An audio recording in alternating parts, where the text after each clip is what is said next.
សូមជម្រាបសួរបងប្អូនទាំងសិស្សគុណចិត្តឆ្ងាយថ្ងៃ27ខែ8ជាថ្ងៃសែនក្បាលទឹកពាក្យថាក្បាលទឹកគឺយើងត្រូវសែនកងានទាថៃបកាបកងក្តាម របស់ដែលនៅក្នុងទឹកគឺយើងយកមកសែនអានឹងជាការល្អបើសិនជាយើងខ្វះធនធានយើងអត់លុយ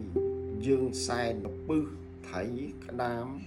ខ្យងកង្កែបកលនតនជាជំរឿនល្អបំផុតឲ្យតែនៅក្នុងទឹករស់នៅក្នុងទឹកបាននៅថ្ងៃសែនក្បាលទឹកត្រូវជាថ្ងៃបហោះម៉ោងដែលសែនល្អបំផុតមាន3ទី1នៅម៉ោង7:11នាទីទី2នៅម៉ោង8:19ទី3ម៉ោង9:18នាទីព្រឹកនេះចាត់ទុកជាតុកចាត់ទុកជាខែចាត់ទុកជាកតេលយើងរៀបចំបាយសឡកងានទាថៃបកាបកងក្តាមក្តារសែនដាក់នៅខាងចុងយើងដើរចូលមកកំប៉ុងជើងធូបនៅ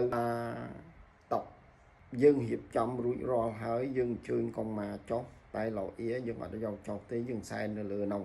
ឲ្យធូប3សរសៃអញ្ជើញចុះមកដាក់តាមលេខរៀងហើយអ្នកដែលអញ្ជើញចុះមកគឺយើងសែននឹងជាការស្រេចគេហៅថាសែនហៅលៀបចូលផ្ទះ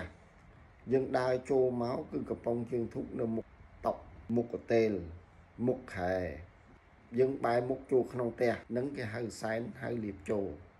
បើបងប្អូនឆ្ងល់អាចខមមិនមកសួរបានសូមជួយ like ជួយ share ដើម្បីចែករំលែកបន្តជាចំណេះដឹងសម្រាប់សិស្សគុណនិងបងប្អូនទាំងអស់